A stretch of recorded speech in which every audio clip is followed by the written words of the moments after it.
All right, hello everybody. My name is Julio Langarica. I am a member of the Student Advisory Board for Counseling and Psychological Services, and today we are going to be talking about study skills. So let's get right into it. For today's agenda, we want to cover general tips, stuff to do before the semester starts, study groups, reading and how to improve it, how to utilize professors, and getting the most out of your lectures. All right, so study skill tips. Before the semester, check out your professor. So there's a website called Rate My Professor, and I personally like to use it because when I use that website, it lets me know which professors teach a certain way. So if there's a professor that teaches through video or through lectures, I try to find a professor that best fits my learning needs. Set up a schedule for studying. Yeah, so you got to manage your time and have set aside some time for the day or for the week in which you want to study. Reward yourself for efficient studying. You want to reward yourself every now and then because if you study too much, you're going to get burned out. If you get burned out, you're going to have no motivation to do anything. And if you have motivation to do anything, you're not going to do anything. And that's going to lead to an F, which is something we want to avoid. Space and pace study sessions are better than cramming everything into one night. We've been there where we studied the night before, and it is not ideal because then we get the grade we didn't want. Sometimes, once in a blue moon, we get the grade we do want, but we put ourselves through so much stress and for what? So be sure to start as early as you can to study for the big test or quiz or whatever it is you need to complete. Find an appropriate place to study. Whether you study in a quiet place, a coffee shop, or the library, find what best fits you. I like to study in my room. I'm not a fan of coffee shops only because I do get distracted easily by white noise. So, yeah. Study groups. Now, personally, I don't like study groups, and I say that because I get distracted easily. So, I would probably be the problematic person in the study group. But for those who do like study groups can work wonders for you. Some of the benefits include they help improve your notes, and with study groups, since it's not just you can have many people, you can get ideas from one another. You can learn from one another. The same idea you have may not be the same idea somebody else has. A way to maximize the benefits of a study group is to have a goal before the session. So explain why you are having the session. Is it because you need more help on a certain subject? You guys want to study for the test or quiz? Make sure you're prepared and ensure that everyone is participating. You don't want that one person who's just there just to get the answers. Keys to developing an effective study group is to keep the numbers manageable. 4 to 6 is the recommended amount because if you have any more than that, it's going to be difficult to make sure everyone is doing what they need to do. Make sure you guys have members who share the same goal of earning good grades. I want good grades, but like I said, I am a distractor, so I know my limitations. So I try to stay away from study groups and make sure you guys appropriate location. Like I said, everybody is different. Whether it's a library, coffee shop, just get a place that's comfortable for you. All right, so I have a video here to show you. It is the 9 best scientific study tips. I am going to share my screen and play the video, and I hope you guys enjoy it.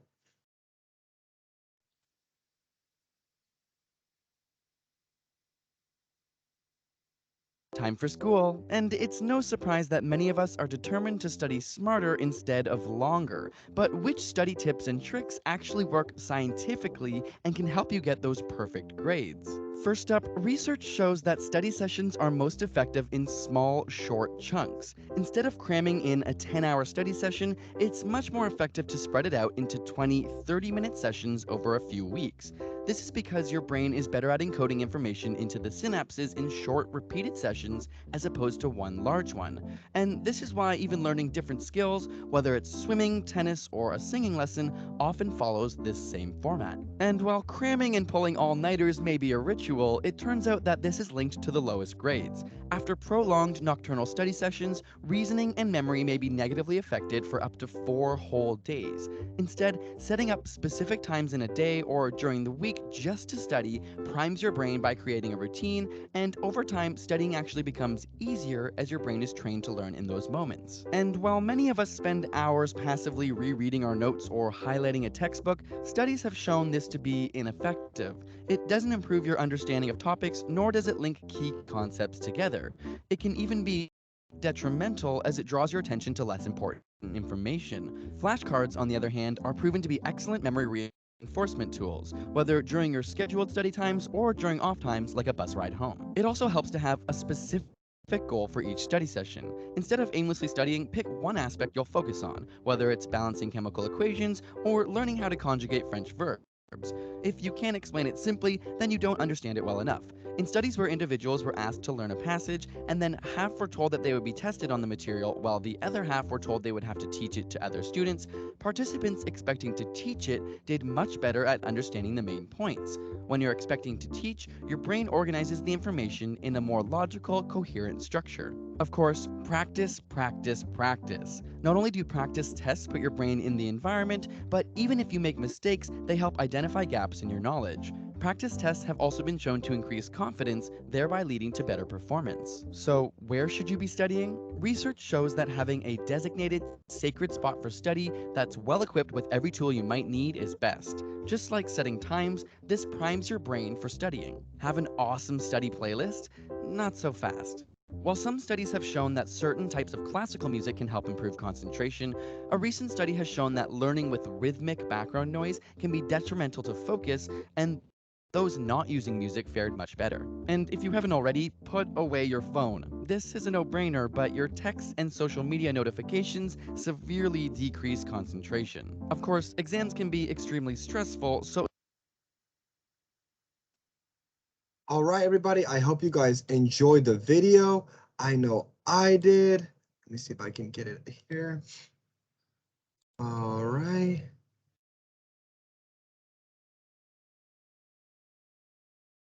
All right, we're back in the PowerPoint. Yeah, so about that video. I actually learned a lot of things from it.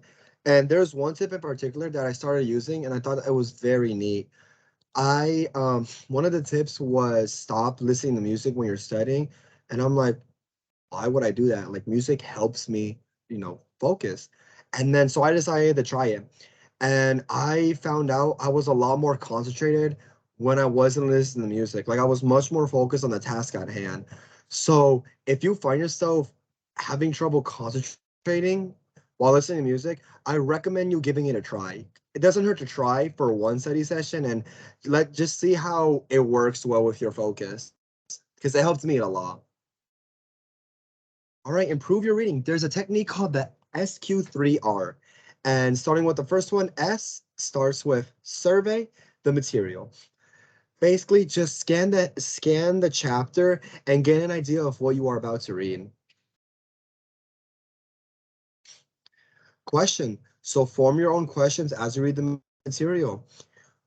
It's nice to have a sticky note on hand, so that way you can, while you're reading it, you can ask yourself questions, and hopefully by the end of the chapter, you can go back and answer those questions you previously had. Read. It's as simple as it sounds. Just read the material and read it as much times as you can to understand it. Read actively, and make sure you guys are taking notes every now and then. And then after that, recite the material. Summarize it in your own words. I like to, sometimes there's definitions that have really long explanations, and I like to write it in like a couple words to where I can understand it. And because of that, it helps me learn better. So you guys should try reciting. The third and final R is review. Refresh your memory by going back over the material and appreciate how the main ideas are related. So be sure to review it every now and then. If you feel like you've practiced it and you've mastered it, that is fine. I would recommend that you take 15 or 30 minutes out of your day after to make it fresh in your mind. Because Practice makes perfect. Like the video said, practice, practice, practice.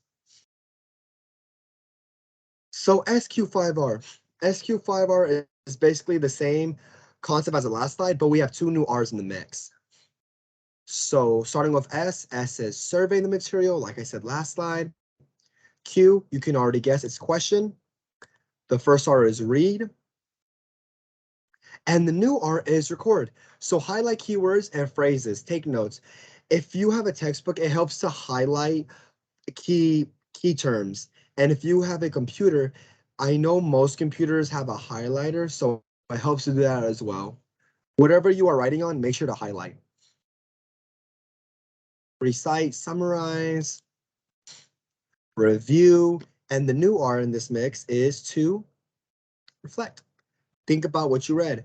Think about how it ties into what you are trying to learn, and think about what it is your teacher wants you to learn.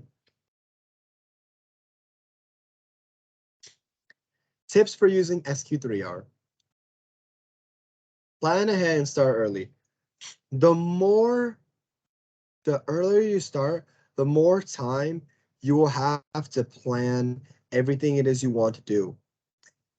It takes time and it is not ideal to start the night before, so plan as early as you can. Plan to read each chapter before it is discussed in class. When you read a chapter before a class session, it helps you get an edge of what you are about to learn. Like you know what when your teacher gives you a chapter, you read the chapter, it gives you an idea of what the class is about to be about. Identify information you're reading that you may not understand. Like I said, going back to the second tip, if you read the chapter beforehand and you have any questions or information that you don't understand, you excuse me, sorry. You can always talk to your professor about the questions that you have, so hopefully they can answer it. Excuse me. How to report to your professor. So professors, it can be a scary experience talking to professors. I remember when I was a freshman, I was scared. But if there's one thing that helped me tremendously was I got the courage to talk to my professors and started emailing them more, and it saved me so much stress. Um, if I had a question, I would email my professor. If I had a homework I wasn't sure about I would email, call my professor and see if they can help me. And 100% of the time, they would help me out. There was so many classes I thought I was gonna fail, but I emailed my professors, and they saved me tremendously. Classes I thought I was gonna fail, I ended up getting an A. So I highly recommend approaching professor because they want to help you too.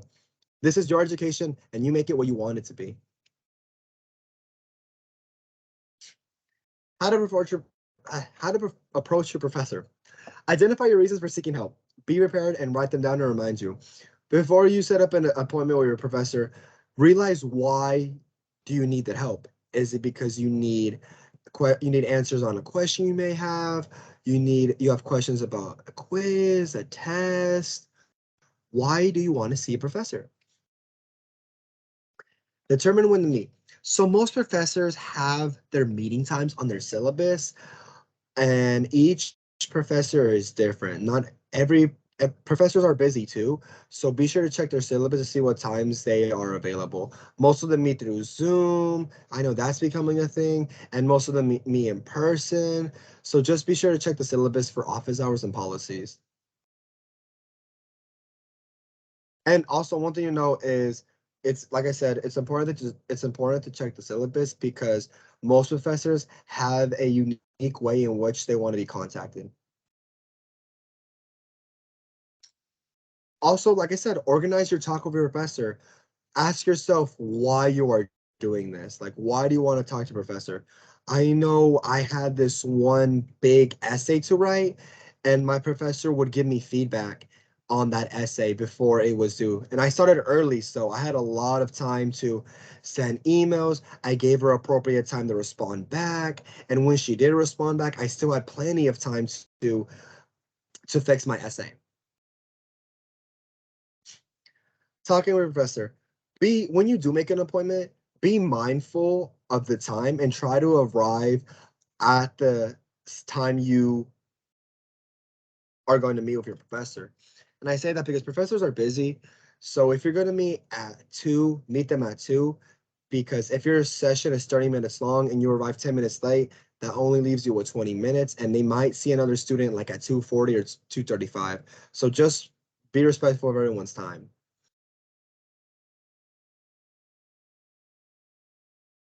Getting more out of lectures.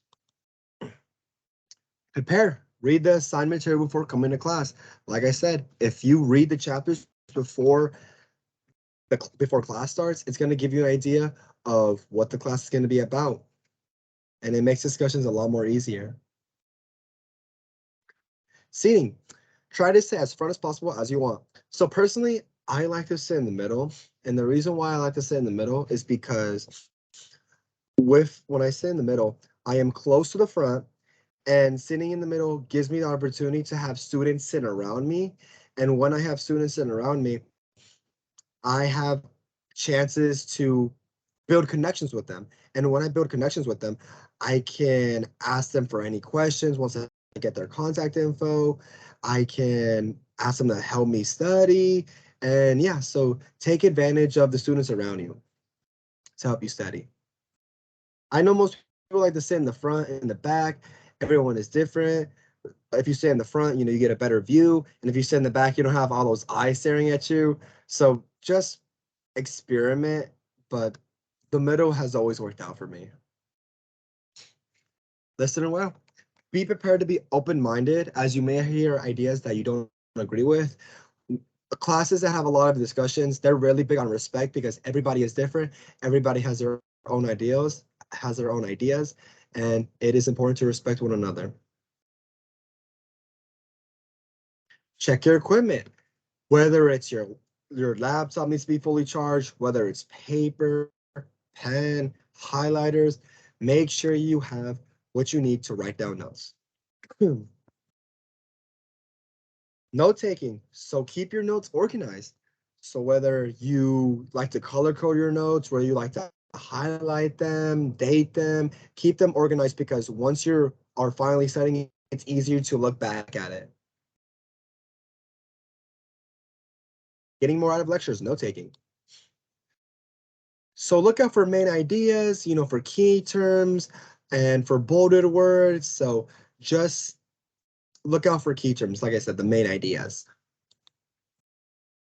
Details. Make your notes as detailed as possible and also keep them simple. So summarize. This sounds complicated, but it's really not. Just summarize your notes in ways that you can understand them. There's many PowerPoints where there's so many words and you just don't have the time to write all them down. So don't.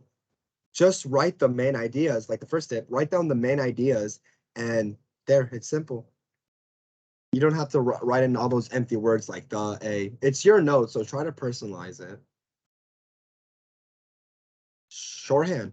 Develop your own symbols and abbreviations. Like I said, it's your notes, so try to write it in ways that you understand best. Diagrams. Draw diagrams for context you can't remember easily or you don't understand. I like looking at pictures better, so I'm no Picasso, but I do like writing pictures every now and then, whether it's a diagram, Venn diagram, or whatever it is that I'm studying for. Revise. Yeah, so rewrite and rephrase your notes. I'm a big believer in summarizing, and I'm gonna keep on saying it: summarize, summarize, summarizing. Review. Examine your lecture notes before the next lecture and be prepared for it. It helps you if you refresh your mind on your notes. That way, next class you can be ready and you can be on top of your game for discussions. Well, everybody, that was it. Today's session was study skills, but we also have more workshops. We have test anxiety. I know I struggle with that. We have time management. I am definitely looking forward to that because I need to manage my time better. And we have procrastination. We've all been there. I get it. We want to help you out. And today's session, like I said, study skills. So if you ever feel like you need help with one of the four, be sure to attend our future workshops. Yes, everybody. So we have counseling and psychological services. They offer therapy, they offer couples therapy, they have family therapy, they have psychiatry, I believe it's called. Psychiatry, yeah, I believe it's called psychiatry, yeah, but I'm pretty sure we have that too. They have that too. And yeah, and one thing to know is for couples therapy, both students have to be a Kennesaw student. So yeah, just throwing that out there. And we have an office on the Marietta campus. We have an office in the Kennesaw campus, and in the Marietta campus, it's in the student center. And the Kennesaw campus, it's in front of Campus Green in the Kennesaw Hall. And one thing to know is both offices actually lead to spiral stairways. So if you see a spiral staircase, it's most likely going to lead to the counseling and psychological service offices. And yeah, everybody, that is it.